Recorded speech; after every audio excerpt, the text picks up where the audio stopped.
Signal দে আর একটু ঠিক আছে এই তো কাজ কি বলবো যাবা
এখান থেকে নিলে অবশ্যই তো কোনো রয়েছে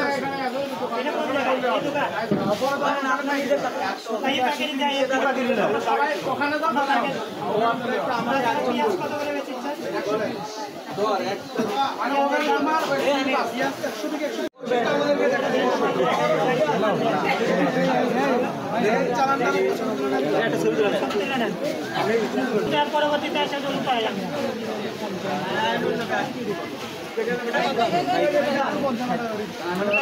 আচ্ছা কি করছেন আপনার দোকানে এত বড় একটা দোকান আমি জানি যে সারেগাছির মধ্যে সর্বোচ্চ বড় দোকান আপনার তাহলে আপনার দোকানে চাপ নেই তাহলে ছোট ছোট দোকানদার কিভাবে চাপ দিল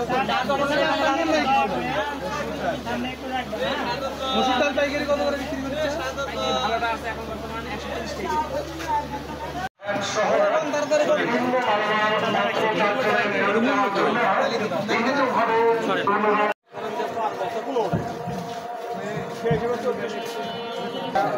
এখন নতুন করে যেগুলো চাল নিয়ে আসছেন প্রতিটা চালের পিঠেতে মূল্য লেখা আছে প্রতিটা বস্তায় তারিখ লেখা থাকবে প্রতিটা বস্তায় মূল্য আপনারা লিখবেন পরবর্তীতে কিন্তু উপর লেভেলের লোক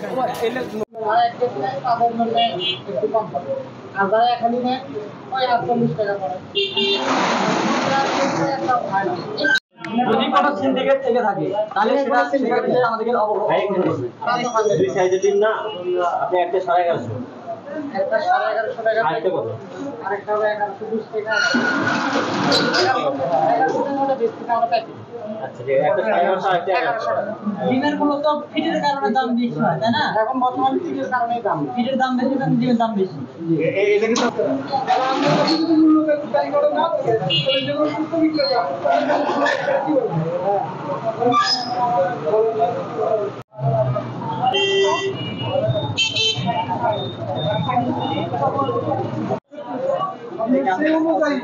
সেই অনুযায়ী বিক্রি করতেছেন না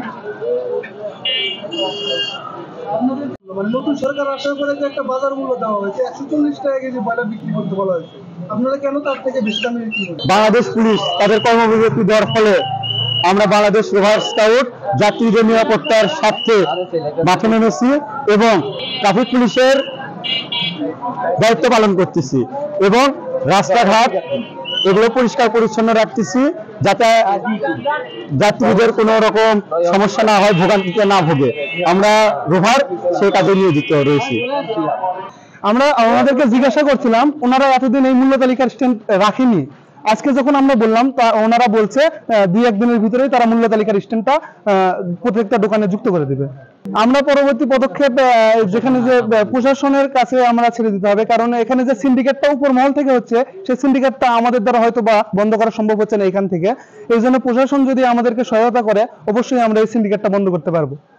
আমরা এই সাদিয়াকান্দি বাজার মনিটরিং করার পরে যা বুঝলাম আর যে দেখলাম, এখানে যে বগুড়া থেকে যে ইয়ে থেকে মালগুলো নিয়ে আসে, সেই জায়গা থেকেই তাদের মালের অনেক রেট বেশি ধরা হয়, যার কারণে এখানে এনারা মানে পাইকারি প্লাস খুচরা বিক্রেতা যারা, তারা এই রেটটা কমাতে পারতেছে না।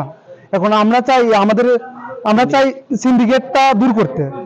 এখানে যাতে কোনো মানে বাজারে যাতে কোনো সিন্ডিকেট না করে, যেখানে পাইকারি বাজার হয় সেখান থেকে যদি সিন্ডিকেটটা শুরু হয়, তাহলে এই খুচরা বিক্রেতারা এখানে কিছু করতে পারবে না। আমরা দেখলাম বাজার ঘুরে অনেকেই মানে ওই ইয়েতে দোষ দিচ্ছে আর আরতদারদের দোষ দেয়। প্রথমত বলতে চাই আমরা নিজ উদ্যোগে এই কাজটা করছি। আমাদের এখানে হচ্ছে ট্রাফিক রুলস অনেকে ব্রেক করতেছে, প্লাস জ্যাম লাগতেছে, যার কারণে আমরা নিজ উদ্যোগে এখানে সমন্বয়করা একত্রিত হয়ে সবাই নিজ দায়িত্বে ট্রাফিক রুলস তাদের মধ্যে বোঝাচ্ছি, তাদের মাধ্যমে শৃঙ্খলা ফিরিয়ে আনার চেষ্টা করতেছি। যতক্ষণ না পর্যন্ত আইন শৃঙ্খলা বাহিনী মাঠে নামতেছে, যতক্ষণ না পর্যন্ত ট্রাফিক পুলিশ মাঠে না নামতেছে, ততক্ষণ আমরা কাজ করে যাব। আমাদের এখানে কোনো স্বার্থ নেই, আমরা মাঠে ছিলাম, মাঠে আছি, মাঠে থাকবো। তার জন্য অনেক ভালো হচ্ছে,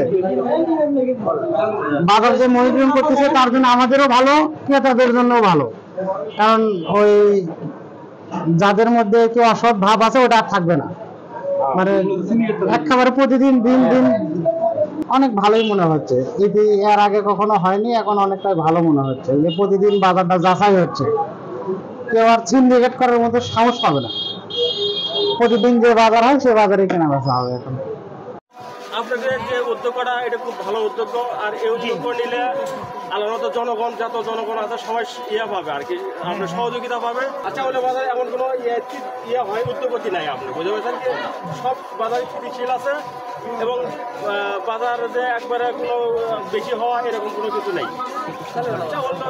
চাউলের বাজারটা আপনার স্থিতিশীল আছে। বেশি হওয়ার কি কোনো আশঙ্কা আছে? না, বর্তমানে বেশি হওয়ার কোনো আশঙ্কা নাই। আল্লাহর মতে দেশের যে অভাব মূর্তি সবাই নামে পড়ছে, আপনারা নামেছেন, ছাত্ররা নামছে, এই ধরনের এরকম ভাবে যদি নামে থাকেন তাহলে আরো বেশি হওয়ার লাগে। আমাদের উদ্যোগে আপনি কি আমি খুশি, আল্লাহর মতে, হ্যাঁ আল্লাহর মতে খুশি আছে। হ্যাঁ।